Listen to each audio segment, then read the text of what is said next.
Everything in this video is compiled from multiple sources. If anything seems off or you spot an error, drop it in the comments. Right now, there are more than 8 billion humans on Earth. That number feels permanent, inevitable. Like it was always going to happen this way, it wasn't. On at least 6 separate occasions, the entire future of the species came down to numbers so small or decisions so narrow that a single different outcome erases you, your family, and everyone you've ever known from history entirely. Not gradually, not over centuries. Sometimes within a single generation, sometimes within a single decision made by one person in a room nobody else even knew existed. This is 6 times humanity almost went extinct, and almost nobody talks about any of them. The 900,000-year bottleneck. Somewhere between 813,000 and 930,000 years ago, long before modern humans even existed, the ancestral population that would eventually produce our entire species didn't just shrink, it nearly vanished.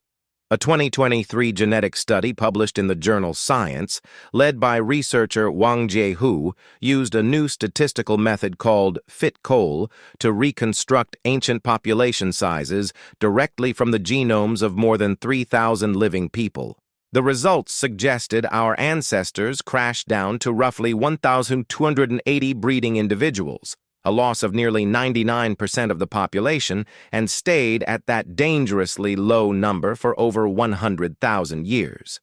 For comparison, most conservation biologists consider a population that's small, critically endangered by modern standards, the kind of number you'd associate with an animal on the verge of vanishing entirely, not the ancestors of every human alive today. It's worth being upfront, though, that this finding remains actively disputed.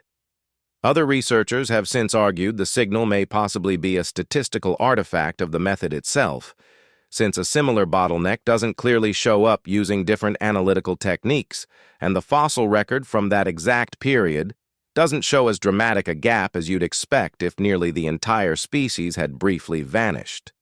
The debate hasn't been settled, but if the original study holds up, humanity's entire existence traces back to a population smaller than a lot of high school graduating classes, the Toba Supereruption. Around 74,000 years ago, a volcano in what's now Sumatra, Indonesia, produced one of the largest explosive eruptions in Earth's history, throwing enough ash and sulfur into the atmosphere to trigger years of dramatically cooler global temperatures. For decades, the Toba catastrophe theory held that this eruption caused a severe human genetic bottleneck, possibly reducing the global population to just a few thousand individuals. It's a genuinely dramatic story, and for a long time it was widely accepted. More recent research, though, has significantly undermined it. Archaeological sites in India and East Africa show human populations continuing to thrive both before and after the eruption, with no clear evidence of the mass die-off the theory predicted. Some researchers now consider the strict version of the Toba catastrophe theory effectively disproven. This one's a genuinely interesting case of a scientific idea that sounded airtight for years until better evidence started taking it apart piece by piece. The underwater Cuban Missile Crisis. On October 27, 1962, a Soviet submarine called the B-59 sat submerged near Cuba, cut off from Moscow, being aggressively depth-charged by American destroyers trying to force it to the surface. Inside, temperatures had climbed past 100 degrees Fahrenheit, carbon dioxide levels were rising, and the crew genuinely believed a war might already be underway above them, cut off from any radio contact with Moscow for days. The submarine was carrying a nuclear torpedo, and Soviet protocol required agreement from all 3 senior officers aboard before firing it.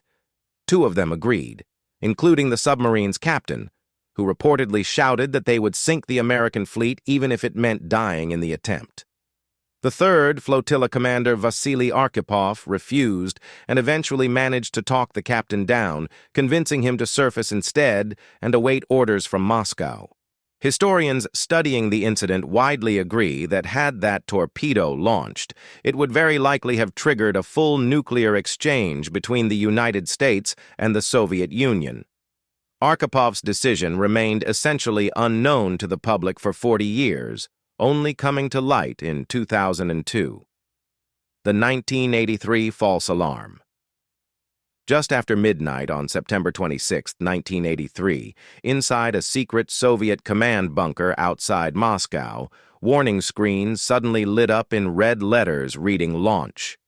The Soviet early warning satellite system, codenamed OKO, reported that the United States had fired a nuclear missile, and moments later 4 more, exactly the kind of first strike scenario Soviet military doctrine had spent years preparing for. Soviet protocol required duty officer Stanislav Petrov to immediately report the launch up the chain of command, a report that would likely have triggered a retaliatory strike within minutes, since Soviet leadership would have had only about 10 minutes to decide. Petrov hesitated. He reasoned that a genuine American first strike would involve far more than 5 missiles, not this oddly small number, and reported it instead as a system malfunction, going against the very protocol he was trained to follow.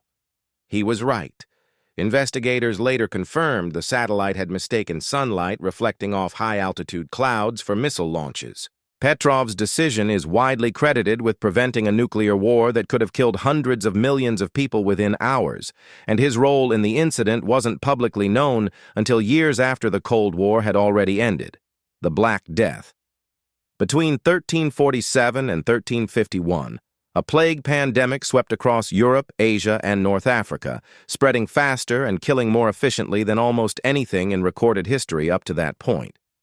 Historians estimate the Black Death killed somewhere between 30 and 60% of Europe's entire population in just a few years, with some individual cities reportedly losing far higher shares still. Entire villages were wiped out completely, farming collapsed across huge regions, and the social and economic structure of medieval Europe was permanently reshaped by the sheer scale of loss. The disease is estimated to have killed as many as 50 million people total, out of a world population that may have been under 450 million at the time. This wasn't a distant, abstract population dip. It was a civilization-altering event that unfolded within a single human lifetime, killing at a rate that, sustained globally for much longer, genuinely could have threatened humanity's long-term survival if it hadn't eventually run its course. The Great Dying. Beginning in 1492, European contact introduced smallpox, measles, and other diseases into populations across the Americas that had never been exposed to them before, with catastrophic results almost immediately. Historians studying the period describe mortality rates in some affected communities reaching as high as 90%, among the highest population losses ever recorded anywhere in human history, proportionally worse even than the Black Death in Europe.